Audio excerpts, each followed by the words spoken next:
All right, so get ready because we're diving deep into Israeli culture today. But with a bit of a twist, we're taking a culinary journey. Ooh, I like where this is going. Yeah, I think you will. We're looking at the Liat show, My Journey to Infinity, a story unfolding across timelines. It's a Substack newsletter. Okay. It's really got me hooked, and I think you'll see why. What's so interesting about it? Well, it's how the author, Leee-aaaht, Oh, yeah, she uses food as this, like, unexpected lens to explore, well, history and personal stories and even, like, the dynamics of Israeli society. so it's more than just a food blog then. It's definitely more than just recipes. I mean, she's weaving this incredible tapestry, personal anecdotes, Israeli history, and she's just got this genuine passion for food. I can already tell I'm going to love this. You know me, always up for those aha moments. Seems to be both. And her newsletter, it's packed with them. Absolutely packed. She sounds pretty enthusiastic about it. Oh, incredibly. Yeah, she describes herself, like, in the newsletter as an architect, but not of buildings. An architect, but not of buildings. Makes you wonder what she's building them. Right. With words, stories, her own, like, unique perspective. It's intriguing. I'm intrigued. Oh, one more thing before we really dive in. Her newsletter, it's reader-supported. Oh, okay. So if you find yourself as captivated as we are, she encourages you to become a free or paid subscriber on Substack. That's awesome. I love that model. Gives creators a platform and all that. Me too. We do. All right, so let's talk about food, because she mentions this, like, foodie disorder. A foodie disorder. Yeah, and, like, clearly she's not just someone who enjoys a good meal. Right. This is like this deep-seated passion that fuels her exploration of different cuisines. I get that. It goes beyond just, enjoying food. It's like this driving force and need to understand, connect with people through food. It is. And I love what she says about grandparents cooking. What'd she say? She says, grandparents know the secret recipes and add a lot of love, giving their dishes flavors that even the most popular chefs can't match. It's so true, though. Like that emotional connection with food, especially dishes tied to family and tradition. Absolutely. Okay, so the star of this particular culinary journey is Schnitzel. Schnitzel. Interesting. Isn't that like Austrian? You're exactly right. It is. But, and this is where things get interesting, Schnitzel, it's become like a national dish in Israel. Really? Yeah, it's been adapted, to fit kosher dietary laws and embraced by, like, all these diverse Jewish communities. Wow. But I imagine it's not just a copy and paste from Vienna, right? You know it. The Israeli Schnitzel experience, it's a whole other thing. Like, Lee describes it as often enjoyed in pita bread. Pita bread. With hummus, fries, Yeah. and salad. Wow, what a fusion. I know, right? Talk about a fusion of flavors. And this is important. American-style fried chicken breast. Not schnitzel. Not even close. Yeah. She's very clear about that. And she even describes the taste of real, authentic, freshly fried schnitzel as like heaven. Like heaven. Okay, I'm sold. There's definitely something special about it then. Oh, yeah. And speaking of special, she shares this family tradition involving schnitzel. Yeah. Rooted in her father's Moroccan heritage. It's a Friday thing. Every Friday. Every Friday, yeah. Yeah. They have a schnitzel sandwich. It started as a practical solution. Yeah. Everyone's busy with Shabbat preparations. Right, right. And originally it was just a simple sandwich. Yeah. Matbucha. It's like a cooked tomato and pepper salad and fried eggplant. That sounds good. But over time, like, as their economic conditions improved, the sandwich evolved. Oh, interesting. Got more elaborate. Yeah. Reflecting their growing culinary creativity. I love how food traditions can adapt and evolve, reflecting changes in a family and society. Me too. And get this, schnitzel isn't just popular among Jewish communities in Israel. No. Liat says you can even find it in Israeli Arab cuisine. Wow, so it really transcends those boundaries. It does. And she actually recommends Israeli Arab restaurants as the best place to get schnitzel and fries. Really? Yeah, she's like raving about them. Yeah. It's a real testament to the culinary fusion happening in Israel, right? Absolutely. It's a bridge between those communities, fostering, friendships and understanding. Yeah, it makes you wonder why we don't hear more about this side of Israeli society in the news. Right. Food bringing people together, shared experiences, creating connections. It's a good point. Definitely something to think about. But before we get too deep into that, I want to make sure we're all on the same page about how to navigate the Liat show itself. Because it can be a bit tricky. Tricky how? Well, Lead actually acknowledges that the Substack layout, it can be a little counterintuitive. Like, new posts appear at the top with older ones below, so it can feel like you're reading in reverse. Oh, I see what you mean. Yeah, that can be confusing. Exactly. She even wishes there were, like, features, index or something, to easily track specific topics. Who knows? Maybe if enough readers comment. Yeah, maybe Substack will take note. Fingers crossed. But anyway, if you're enjoying Leet's perspective, subscribing is a great way to support her. For sure.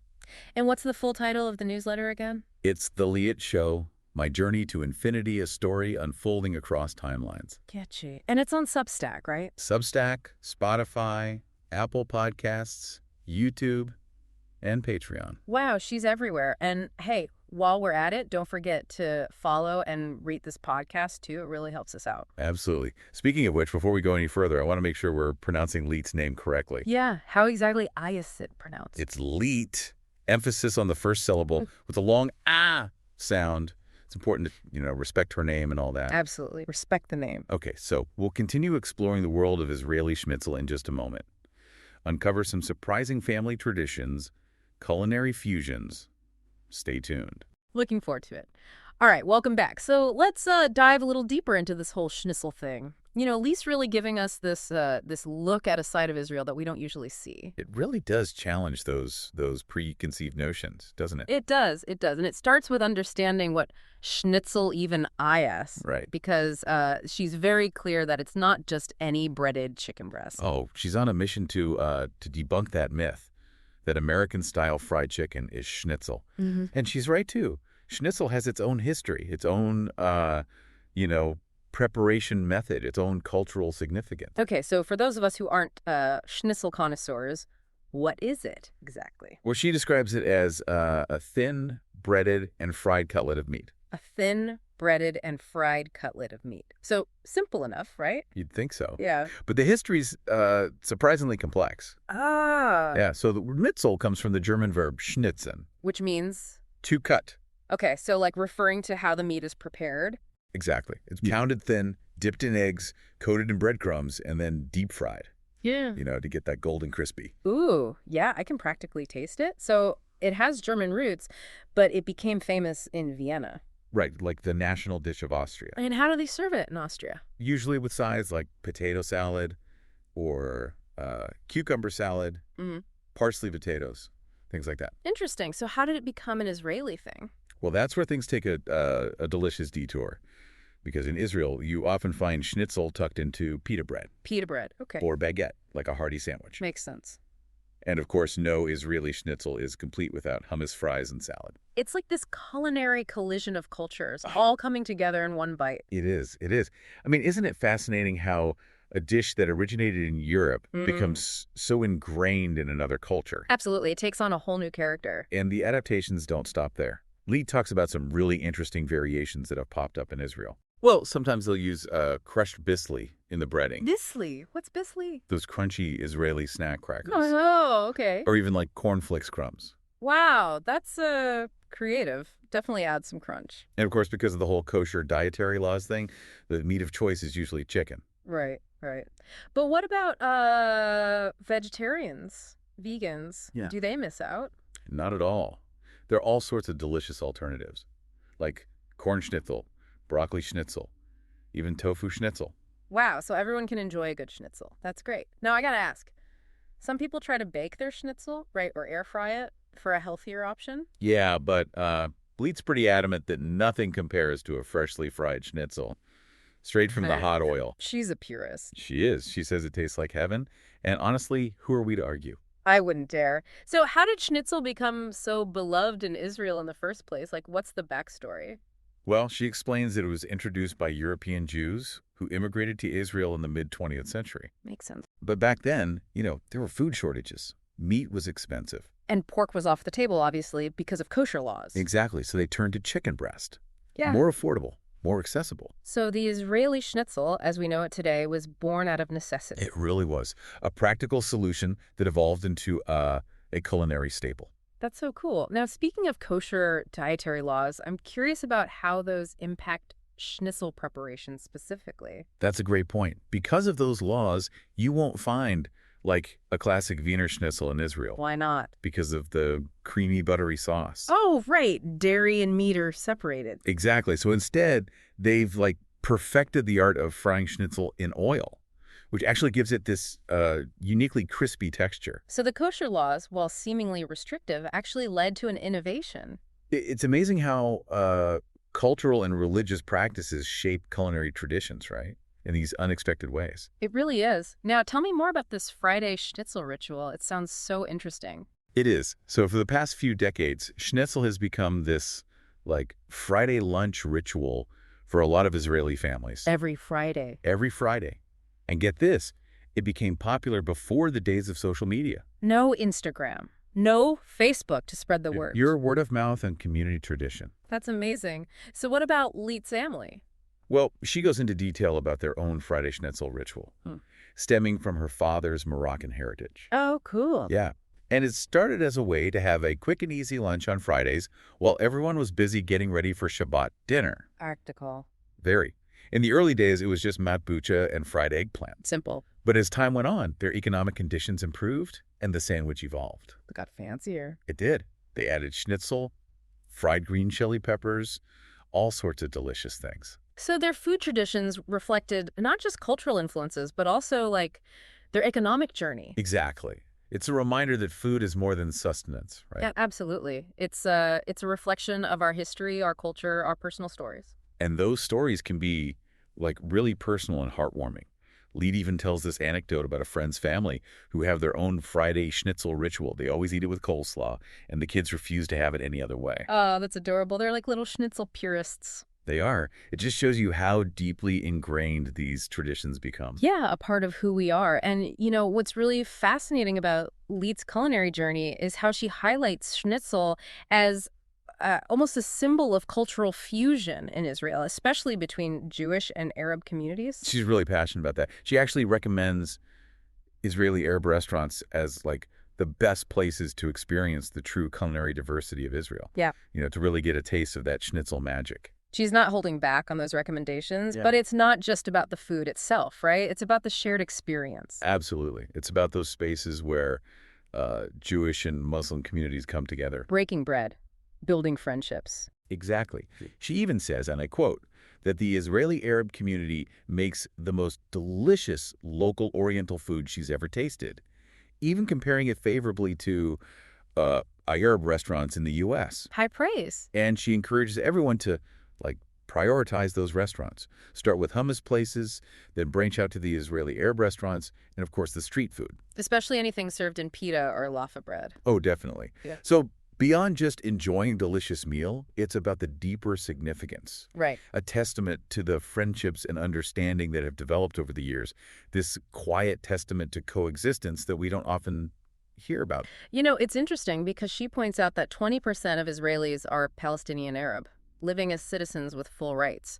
And yet, this isn't something we hear about often. It's true. Why don't we hear more about these positive aspects of Israeli society? Yeah, it makes you wonder what other stories of coexistence and cooperation are out there, just waiting to be discovered. It's like she says, new shows are driven by conflict, not by stories of everyday life, of coexistence, of cooperation. It's a shame, really, because those are the stories that can, inspire hope, understanding. Absolutely. Yeah. And it all circles back to how Liat describes herself.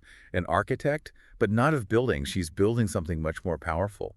Bridges of understanding through her personal narratives and her insights into Israeli culture. And she's doing it through food. It's a powerful reminder that we can find connection in the most unexpected places, even something as simple as schnitzel. So true. And just a reminder, Liat's work is entirely reader-supported. Oh, right. So she encourages her audience to become free or paid subscribers on her Substack.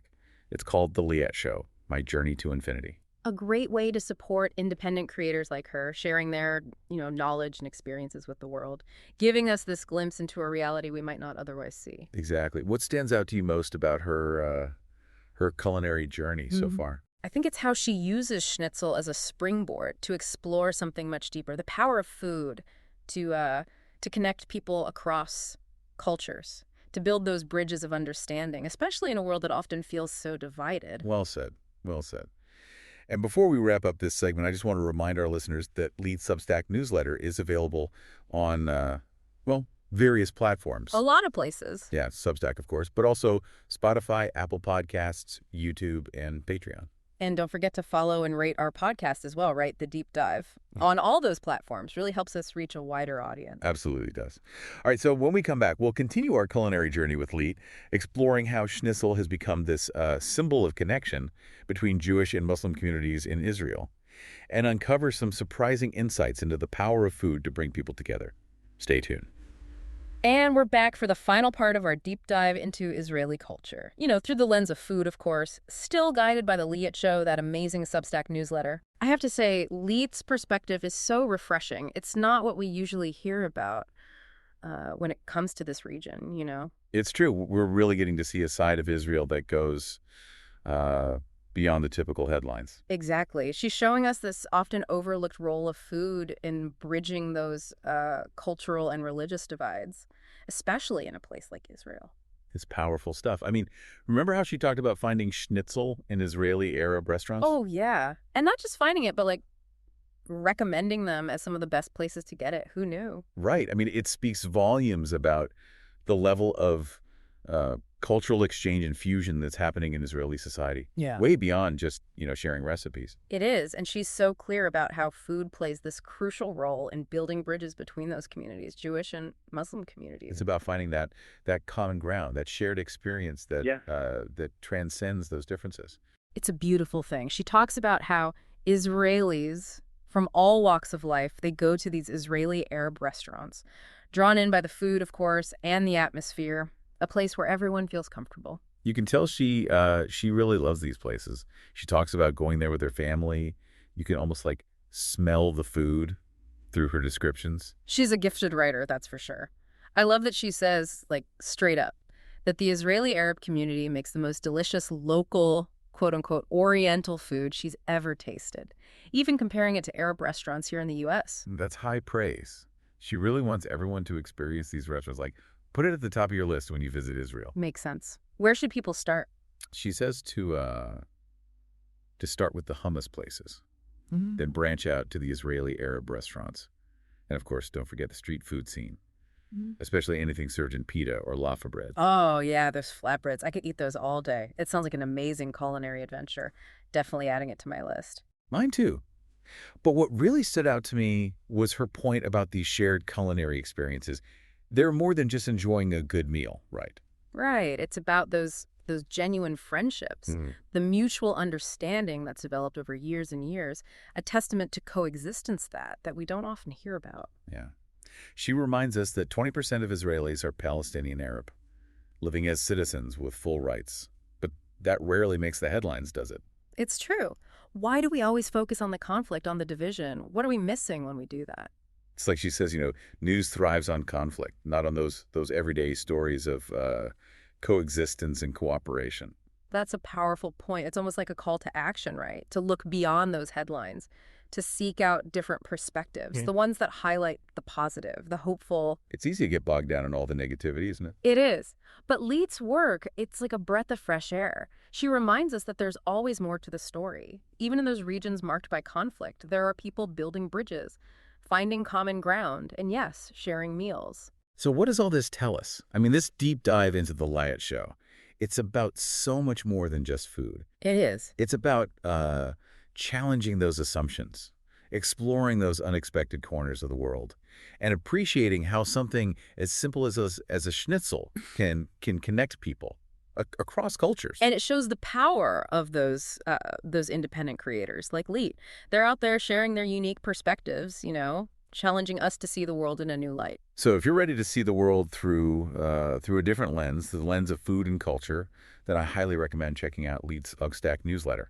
It's called The Leee-aaaht Show, My Journey to Infinity, a Story Unfolding Across Timelines. Such a great title. And you find it on Substack, Spotify, Apple Podcasts, YouTube, and Patreon. We'll be sure to leave links in the show notes. Of course. And speaking of links, don't forget to follow and rate our podcast, too. The deep dive, helps us reach a wider audience and all that. It does. It does.